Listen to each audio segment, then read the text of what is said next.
Welcome to the A320 lighting lesson. This lesson will cover the location and operation of the interior and exterior lighting. After completing this lesson, you will be able to identify the location and function of light system controls and indicators. The aircraft lighting system includes flight deck lights, exterior lights, normal and emergency cabin lights, and cabin signs.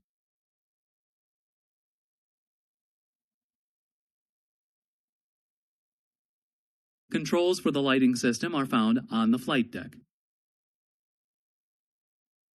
Additional controls are found in the cabin on the forward flight attendant control panel.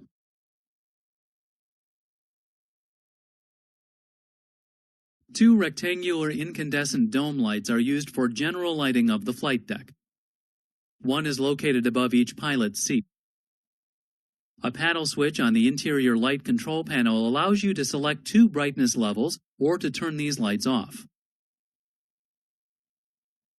The first officer's dome light is powered directly from the aircraft batteries and can be used when there is no AC power to the airplane and in the emergency electrical configuration.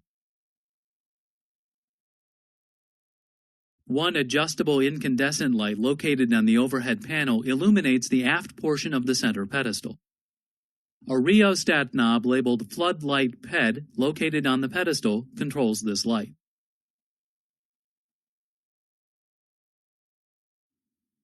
There are 4 floodlights installed under the glare shield for the main instrument panel flood lighting. A rheostat on the pedestal, labeled Floodlight Main Panel, controls these floodlights. Only the floodlights on the captain's side operate in the emergency electrical or battery-only configuration.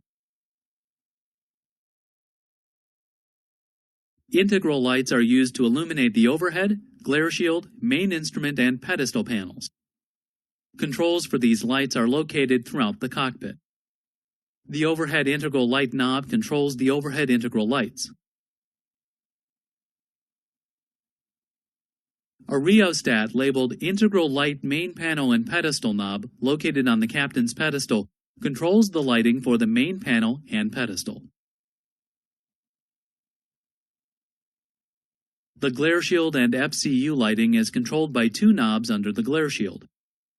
The knob on the left adjusts the brightness of the integral lights on the glare shield and the LEDs on the FCU.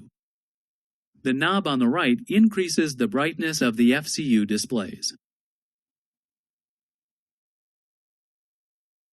Reading lights are mounted on the window post of each pilot's sliding window. These lights illuminate each pilot's sliding tray table and chart holder. On some aircraft, the lights are mounted on a swivel and are energized when the light is extended from its holder. On newer aircraft, the light is fixed to the window post and is energized by an off-on switch adjacent to the light. Newer aircraft also have 2 reading lights installed underneath the glare shield to illuminate the sliding table. Both of these lights are controlled by respective knobs adjacent to the light. 2 additional reading lights above the overhead panel provide illumination for each extra crew member. The reading light rheostats control the lights.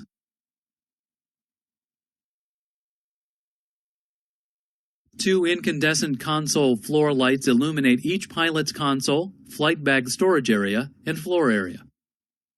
A switch labeled Console Floor on each pilot's instrument panel controls these lights. The standby compass has an integral light controlled by a switch located on the overhead interior light panel. The switch is labeled Standby Compass. This light is available in the emergency electrical configuration as well as operating on battery power only. On newer aircraft, the switch also illuminates the external visual ice indicator on the center windshield post. The annunciator lights include all the push-button switches, the landing gear lights, and all liquid crystal displays on the flight deck. These lights are controlled by a toggle switch on the overhead interior light panel. 2 brightness levels can be selected, dim or bright. These lights can be tested using the latching test switch. Select the annunciator light switch to the test position.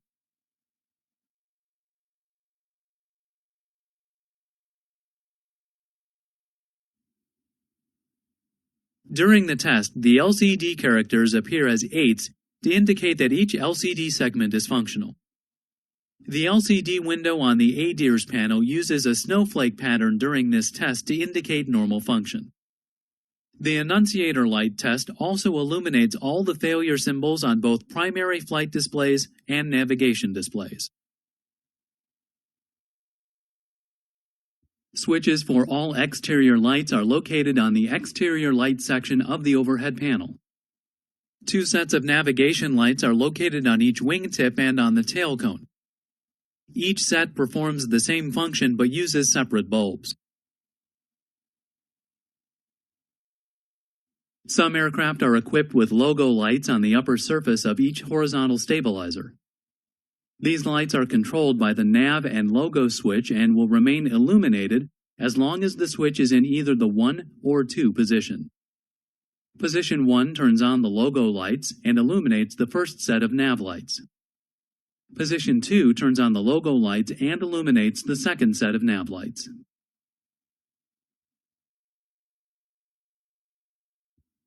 Flashing red beacons are mounted on the top and bottom of the fuselage.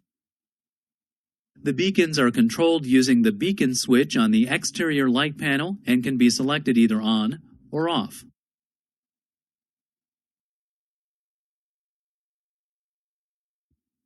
Strobe lights are mounted in each wingtip and the tail cone. The strobe switch on the exterior light panel controls the strobe lights. The switch has 3 positions: off, auto, and on. In the on position, the strobe lights operate if AC power is available.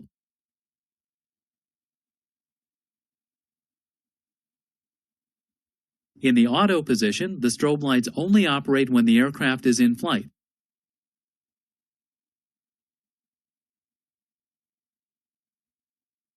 The EWD displays the strobe light off memo if the strobe switch is selected off and the aircraft is in flight. The taxi and takeoff lights are mounted on the nose gear strut.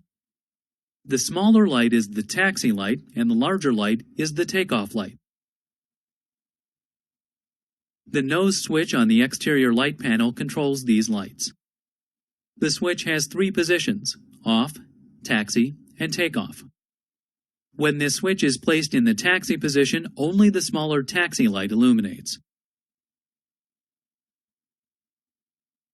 When this switch is placed in the takeoff position, both lights are illuminated.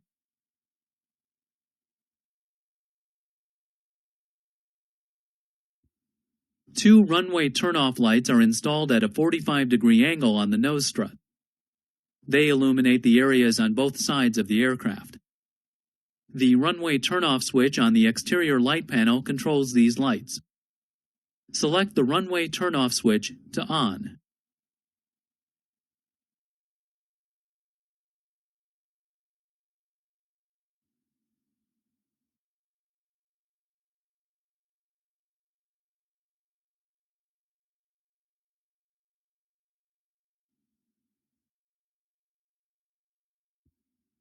Two retractable landing lights are mounted under the inboard portion of each wing. The land switches on the exterior light panel controls these lights. In the retract position, the respective landing light is off and retracted. In the off position, the respective landing light is extended but off.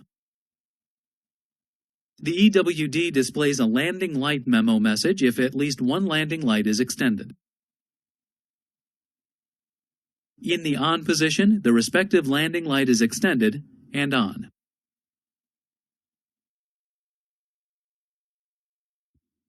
Two lights are installed on each side of the fuselage to illuminate the wing leading edges and engine inlets.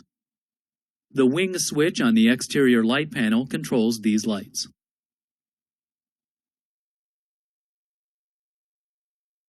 Cabin lighting consists of fluorescent lights, passenger reading lights, signs, and emergency lights.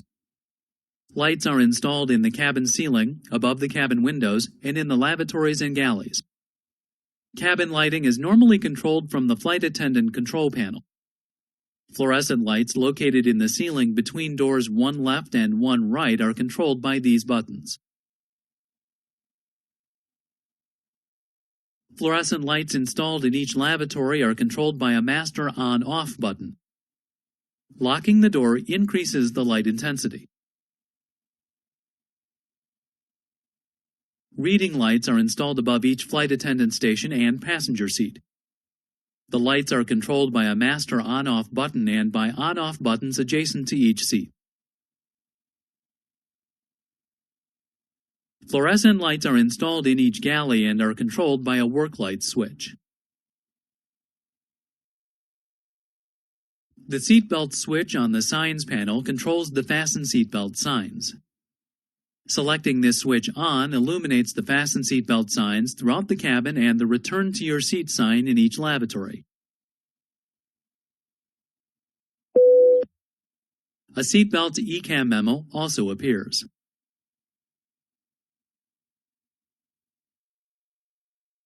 A 3-position switch on the signs panel controls the illumination of the no smoking signs throughout the cabin. This switch also controls the operation of the exit signs. The switch has 3 positions: off, auto, and on. Off extinguishes the no smoking signs. Auto illuminates the no smoking signs continuously. The exit signs also illuminate if the switch is set to auto and the landing gear is extended. The on position illuminates both the no smoking and exit signs. A green no smoking memo appears on the EWD if either the no smoking switch is in the on position or the no smoking switch is in the auto position and the landing gear is extended. With the switch in auto, the memo extinguishes when the gear is retracted, even though the no smoking signs remain on throughout the flight.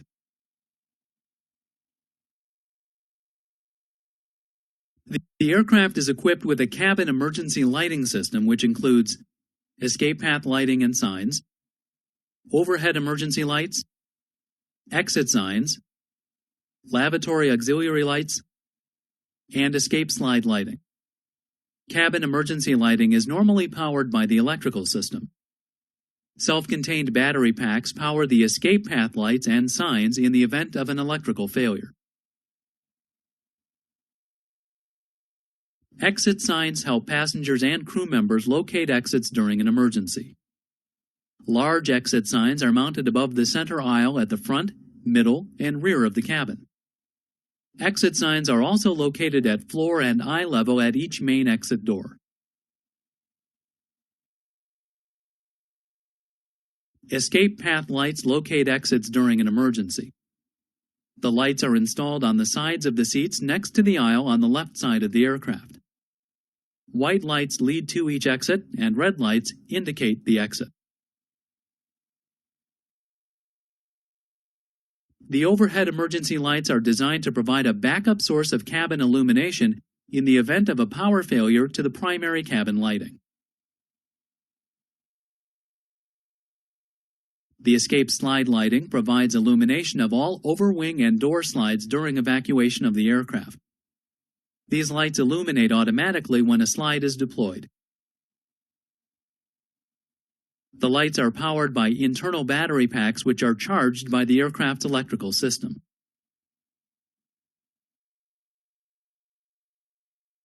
The emergency lights are normally powered by the aircraft's electrical system. If AC Bus 1 is unpowered, the overhead emergency lights illuminate. The emergency lights are then powered by the DC Essential Shed Bus. If the DC Essential Shed Bus fails, dedicated battery packs power the emergency lights. These battery packs can supply power for up to 12 minutes. Under normal conditions, the DC Essential Shed Bus charges the battery packs. However, the batteries do not charge when the emergency lights are selected on, the emergency lights are illuminated due to aircraft electrical power failure, or when the no smoking switch is selected to auto and the landing gear is extended.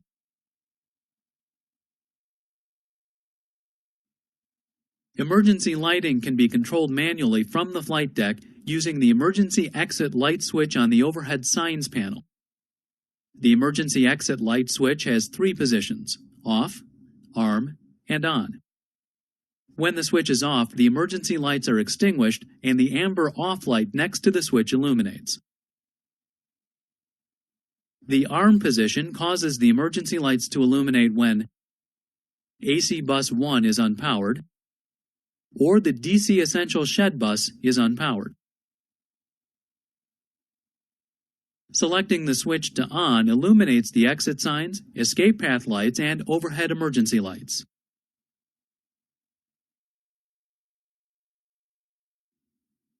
Emergency lighting can also be controlled from the cabin. Pressing the emergency push button on the forward flight attendant panel illuminates all emergency lights, regardless of the position of the emergency exit light switch.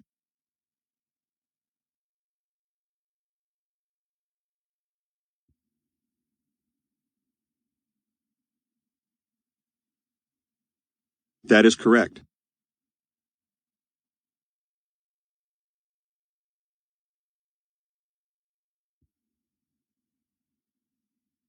That is incorrect.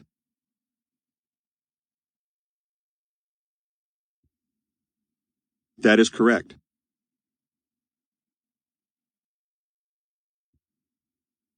That is incorrect.